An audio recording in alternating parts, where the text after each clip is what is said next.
प्यारे भाइयों, क्या आप लोग खैरियत से हैं? जी भाइयों, अल्लाह का शुक्र है। और आप लोग कैसे हैं? अल्हम्दुलिल्लाह। और आप लोग कहाँ से आ रहे हैं? हम अपने स्कूल से आ रहे हैं। और आप लोग कहाँ से आ रहे हैं? हम अपने मकसद से आ रहे हैं। आप किस स्कूल में पढ़ते हैं और वहाँ कौन सी तालीम दी जाती है? हम इंग्लिश मीडियम स्कूल में पढ़ते हैं और वहाँ इंग्लिश, हिंदी, मैथ, साइंस वगैरह की तालीम दी जाती है।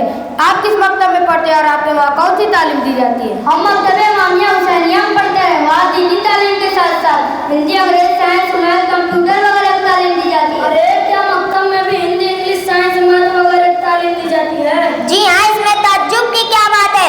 अगर आपको यकीन न हो तो कुछ सवालात करके आजमा लीजिए। अच्छा, अगर आप कहते हैं तो पूछ ही लेता हूँ। अच्छा बताइए, हाउ मेनी कम्स ऑफ 10? अरे भाई, आपने तो इतना इजी क्वेश्चन करके मेरे शर्मिंदाई कर दिया। लेकिन जब आपने क्वेश्चन कर ही लिया तो उसका आंसर भी सुन लीजिए।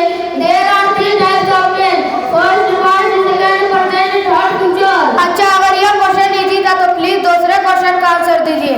विच verb is used in past indefinite tense? Second verb is used in past indefinite tense. माशाअल्लाह, आप जल्दी बख्श जवान ने तो हमारे दिल में कुछ कर दिया।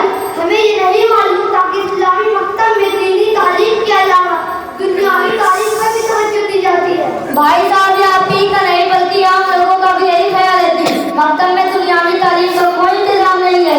इसलिए अपने बच्चों को मॉडल और महंगे स्कूलों में बड़ी दिलचस्पी के साथ ज्यादा से ज्यादा फीस देकर तालीम दिलवाते हैं, जिसके नतीजे वो इस्लाम में नुकसान हो जाते हैं। सच तो यह है कि इतने तमाम के बावजूद वहाँ दीनी और इस्लामी तालीम नहीं होती, लेकिन हम मुसलमान बच्चे ट्यूशन के जरिए हासिल करने की कोशिश करते हैं। अरे भाई, स्कूल में 5-6 घंटे का थका आ रहा स्टूडेंट अन्य तमाम होमवर्क के साथ इतना वक्त कैसे निकाल सकता है कि वह 1 घंटे के ट्यूशन में इस्लामी तालीम हासिल कर सके।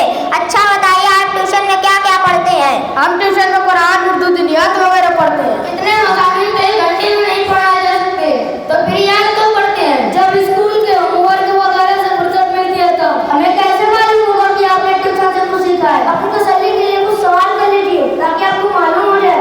जब आपने इजाजत दे दी तो पूछ ही लेता हूँ। अच्छा बताइए, इस्लाम में असली इल्म कौन कौन से हैं? सवाल तो बहुत ही जरूरी है, हर मुसलमान को जानना चाहिए, लेकिन हमें ट्यूशन में यह सब कुछ नहीं सिखाया गया है। आप ही बता दे तो अच्छा होगा। हमने दीनी तालीम तो इसलिए हासिल की है कि हम दूसरों को बता सकें।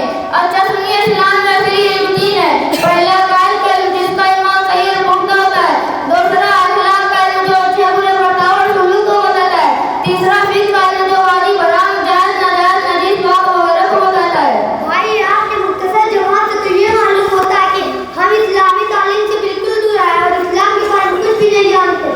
दिल तो यही चाहता है कि अगर आप इजाजत दें तो आपसे कुछ और पूछें। जब आपने एक इब्तदाई सवाल का जवाब नहीं दिया तो किस उम्मीद पे सवाल करूं? फिर भी आपके एहतराम पर पूछ ही लेता हूं। अच्छा बताइए, तकलीफ से आप क्या समझते हैं? यकीन सुमन का सवाल आपने कर लिया। हमने यह सवाल तो पहली मरतबा सुना है। हम तकलीफ के माना भी नहीं जानते।